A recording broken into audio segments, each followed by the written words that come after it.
Hello दोस्तों, कैसे हैं आप सभी लोग। तो देखिए, आज हम आप लोगों के लिए एमए सेकंड सेमेस्टर के थर्ड पेपर के 15 क्वेश्चन का सीरीज लेकर के आए हैं, जो आपके एग्जाम की दृष्टि से बेहद इम्पॉर्टेंट है। तो आप सभी लोग, जो लोग अभी तक हमारे चैनल को सब्सक्राइब नहीं किए हैं, वो सब्सक्राइब कर दीजिए। हम अपने दोस्तों को भी शेयर कर दीजिए कि उन्हें भी अपने पढ़ाई करने में सहायता मिल सके। ठीक है, तो आइए देखिए, हम लोग सबसे पहला क्वेश्चन देखेंगे कि ये देखिए, एक कोटेशन है, इसमें बताना है कि किसके अनुसार ये कहा गया है, ठीक है, या फिर किसने कहा है। तो देखिए, पहला क्वेश्चन है, मैं प्रौढ़ शिक्षा को इस साधारण अर्थ में जैसे हम लोग समझते हैं नहीं लूँगा। अभिभावकों की शिक्षा वह होगी जिससे वे अभिभावक अपने बच्चों के निर्माण में पर्याप्त उत्तरदायित्व निभा सके। यह कथन किसका है। तो देखिए, ये जो आपका थर्ड पेपर है, आरंभिक बाल्यावस्था में अभिभावकता, उसी से यह क्वेश्चन लिया गया है। तो इसका ए ऑप्शन है, देखिए, महात्मा गांधी, बी है हर्रिप, सी ऑप्शन है मैककार्ड, डी ऑप्शन है हिदर्स। तो देखिए, ये जो आपका कोटेशन है, इसका सही आंसर ए है, महात्मा गांधी। ठीक है, ये कथन किसने कहा है, महात्मा गांधी ने। दूसरा क्वेश्चन देखिए, माता पिता से वंशजों में स्थानांतरित होने वाले लक्षणों को कहा जाता है। देखिए, जो हमारे माता पिता से और हमारे वंशज से दादी दादा और भी जैसे बुजुर्ग, जैसे भी हमारे परिवार के लोग हैं, उनसे जो स्थानांतरित होकर के हमारे अंदर जो लक्षण आते हैं, उसे क्या कहते हैं। ए ऑप्शन है पर्यावरण, बी है जीन, सी है आनुवंशिकता, डी है होम्योस्टैसिस। तो आपका राइट आंसर हो जाएगा सी, आनुवंशिकता। ठीक है, आई होप आप लोग को मेरी बातें समझ में आ रही होंगी। अगला क्वेश्चन देखिए, क्वेश्चन नंबर 3 क्या है, बाल्यावस्था की अवधि। देखिए, यहाँ पे बाल्यावस्था की अवधि पूछा है। तो ए ऑप्शन है 6 से 12 वर्ष तक, बी ऑप्शन है 7 से 13 वर्ष तक, सी है 5 से 11 वर्ष तक, डी ऑप्शन है 8 से 14 वर्ष तक। तो देखिए, आपका जो बाल्यावस्था की अवधि हो जाएगा, इसका राइट ऑप्शन हो जाएगा ए, 6 से 12 वर्ष तक। देखिए, ऐसे हम 6 से 12 वर्ष तक मानते हैं, लेकिन जो हमारी एनसीईआरटी है, वो 2 से ही इसको मानती है, बाल्यावस्था का स्टार्टिंग। ठीक है, हम लोग 6 से मानते हैं, वो 2 वर्ष से ही मानती है। आप लोग के अगर एग्जाम में आएगा तो आप लोग 6 से 12 वर्ष लगाइएगा। देखिए, हमारा चौथा क्वेश्चन है, परिवार में पिता का स्थान। यहाँ पे देखिए, ये गलत हो गया है, तो मैंने ऊपर लिख दिया है, परिवार में पिता का स्थान किस रूप में होता है। पहला है मुखिया के रूप में, दूसरा है सूत्रधार के रूप में, तीसरा है आर्थिक उत्तरदायित्व के रूप में, चौथा है उपर्युक्त सभी। तो देखिए, आपके जो पिता का स्थान होता है परिवार में, वो मुखिया के भी रूप में होता है, सूत्रधार के भी रूप में होता है, और आर्थिक उत्तरदायित्व के भी रूप में होता है। तो आपका राइट ऑप्शन हो जाएगा डी। और देखिए, पिता को बच्चे जो है अपने आदर्श के रूप में भी मानते हैं। ठीक है, अगला क्वेश्चन देखिए, क्या है आपका पांचवा, क्वेश्चन नंबर 5 क्या है, परिवार में माता का स्थान किस रूप में होता है। ध्यान से पढ़िएगा, ये आप लोगों के सिलेबस का मेन इम्पॉर्टेंट हिस्सा है कि परिवार में माता का स्थान किस रूप में होता है। ए है परिवार की निर्माता एवं व्यवस्थापक, बी है संतान को जन्म, सी है बच्चों का पालन पोषण, और डी है उपर्युक्त सभी। तो देखिए, परिवार में जो माता का स्थान होता है, वो परिवार की निर्माता भी होती है, वो व्यवस्थापिका भी होती है। ठीक है, संतान को जन्म भी माता ही देती है, बच्चों के पालन पोषण भी माता ही करती हैं ज़्यादातर। ठीक है, तो इसलिए आपका राइट ऑप्शन डी हो जाएगा। आइए अगला क्वेश्चन देखते हैं हम लोग, क्वेश्चन नंबर 6। देखिए, क्वेश्चन नंबर 6 में दिया है, दो बच्चों के जन्म में कितने समय का अंतर होता है। यहाँ पे पूछा है, दो बच्चों के जन्म में कितने समय का अंतर होता है। ए ऑप्शन है 1 से 2 वर्ष, बी ऑप्शन है 2 से 3 वर्ष का, और सी ऑप्शन है 3 से 4 वर्ष का, डी ऑप्शन है 4 से 5 वर्ष का। देखिए, जो दो बच्चों के जन्म में अंतर होता है, वो कम से कम 3 वर्ष तक होता है, और ज़्यादा से ज़्यादा 5 वर्ष तक होता है। लेकिन देखिए, ऑप्शन में यहाँ पे क्या दिया है, 1 से 2 वर्ष, 2 से 3, 3 से 4, 4 से 5। तो आपका दो बच्चों के जन्म में समय का अंतर हो जाएगा 3 से 4 वर्ष। राइट ऑप्शन आपका सी हो जाएगा। अगर सिंगल में पूछा है या फिर आपसे क्वेश्चन ऐसे पूछा है कि कम से कम 2 बच्चों के जन्म में कितने समय का अंतर होता है, तो 3 आंसर होगा। यदि पूछा है आपसे कि ज़्यादा से ज़्यादा 2 बच्चों के जन्म में कितने समय का अंतर होना चाहिए, तो वहाँ पे क्या ऑप्शन हो जाएगा? 5। ठीक है, ऑप्शन के अनुसार आप लोगों को टिक करना है। 7वां क्वेश्चन देखिए क्या है। यहाँ पे भी देखिए एक कोटेशन दिया गया है यहाँ पे, और पूछा गया कि ये किसमें लिखा गया है। ये तो देखिए क्या लिखा गया है, आचार्य का गौरव 10 उपाध्यायों से अधिक है, पिता 100 आचार्यों से अधिक महत्वपूर्ण है, और माता का गौरव 1000 पिताओं से भी अधिक है, कहा गया है। ए ऑप्शन है गीता में, बी ऑप्शन है ऋग्वेद में, सी ऑप्शन है वशिष्ठ सूत्र धर्म में, और डी ऑप्शन है आपका किसी में नहीं। तो देखिए ये जो आपका 7वां है क्वेश्चन, आचार्य गौरव का 10 उपाध्यायों से अधिक है, पिता 100 आचार्यों से अधिक महत्वपूर्ण है, और माता का गौरव 1000 पिताओं से भी अधिक है, ये आपके वशिष्ठ सूत्र धर्म में कहा गया है। तो आपका राइट ऑप्शन क्या हो जाएगा? सी। अगला क्वेश्चन देखिए 8वां क्या है।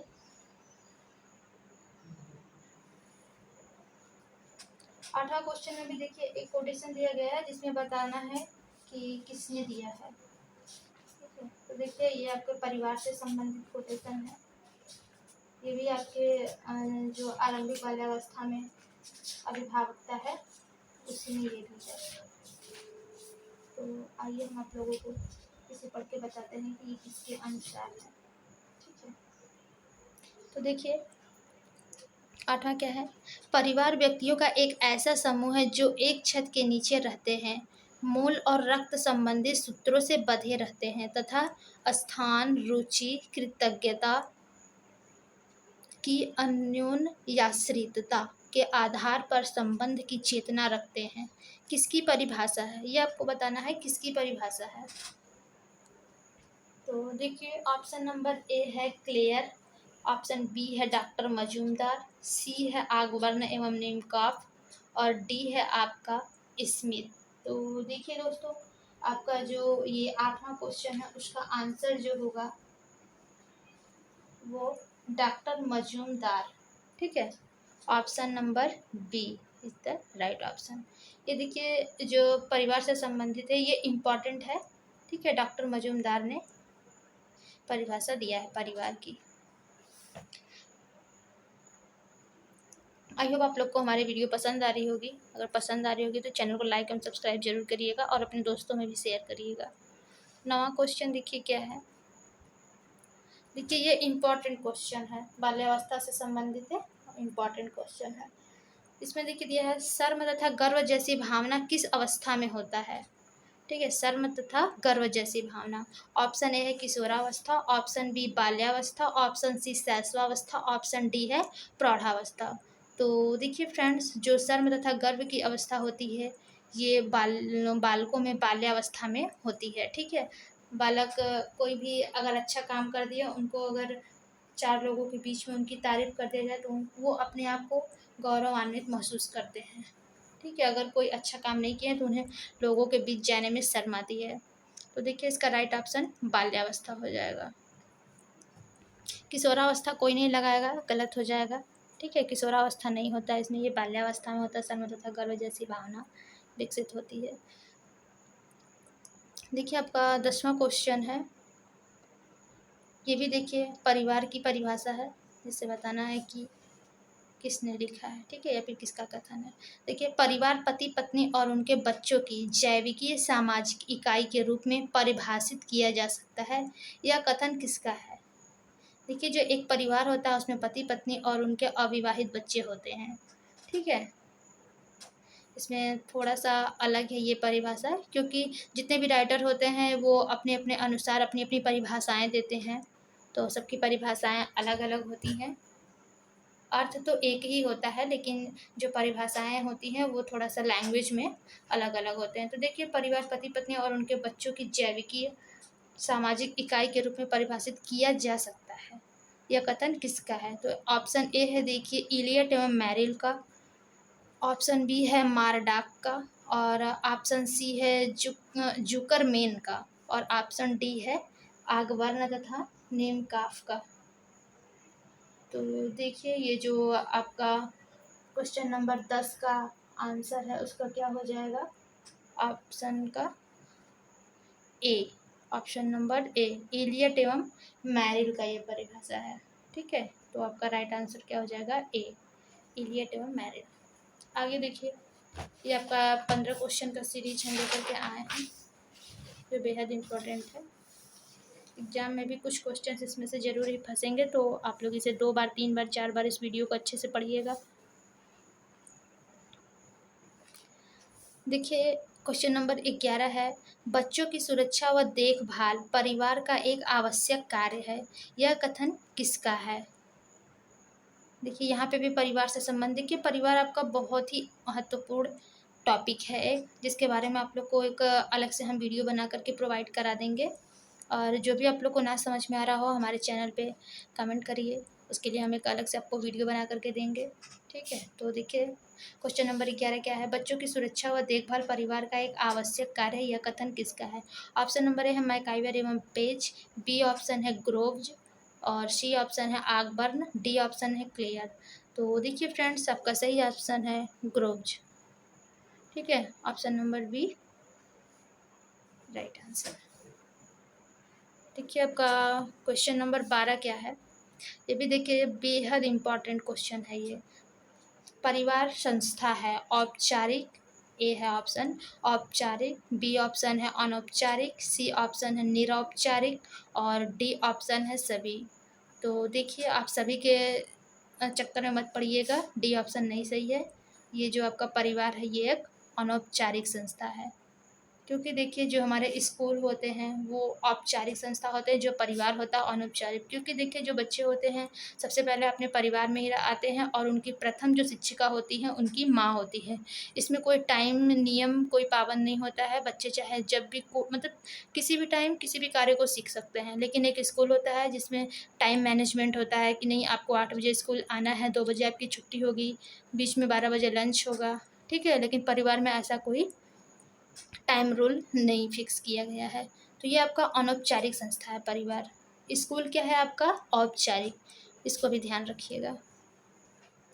क्वेश्चन नंबर देखिए 13 क्या है, ये भी देखिए आपका बेहद इम्पॉर्टेंट क्वेश्चन है कि प्रारंभिक बाल्यावस्था में बालक के बड़ी मांसपेशियों के विकास हेतु क्या क्या करना चाहिए।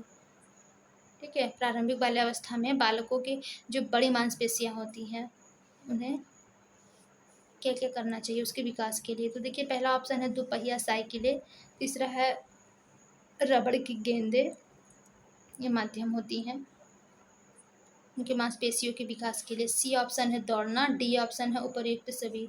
तो देखिए दोस्तों जो बड़ी मांसपेशियां होती हैं,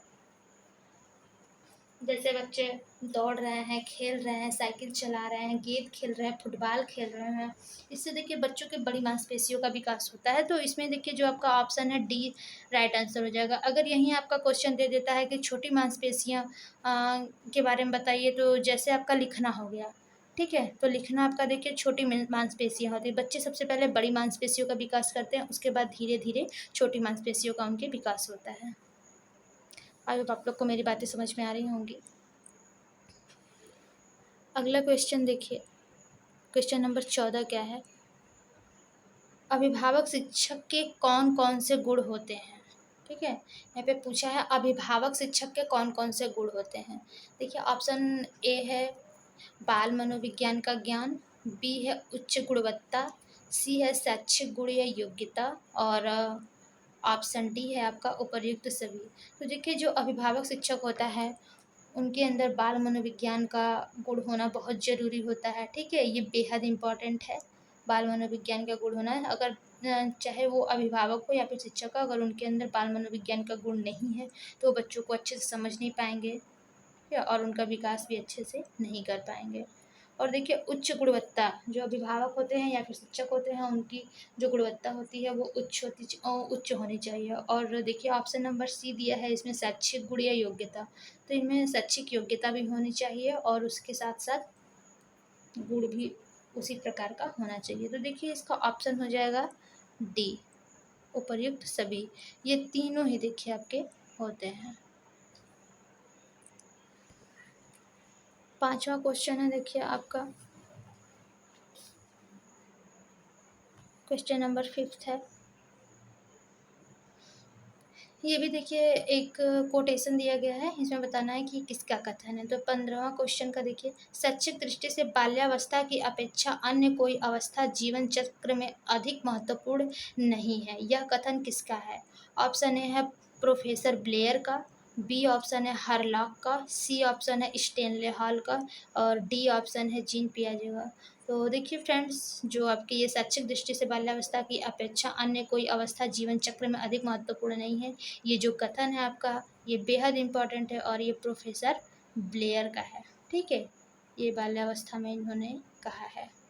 इनके साथ और भी कई मनोवैज्ञानिक है, लेकिन ये प्रमुख है उसमें से प्रोफेसर ब्लेयर, कि जो भी शैक्षिक दृष्टि से बाल्यावस्था की अपेक्षा अन्य कोई अवस्था जीवन चक्र में अधिक महत्वपूर्ण नहीं होती है। तो देखिए फ्रेंड्स, सबसे पहले आप लोगों के लिए एक बाल्यावस्था के बारे में हम एक अलग से वीडियो बनाएंगे।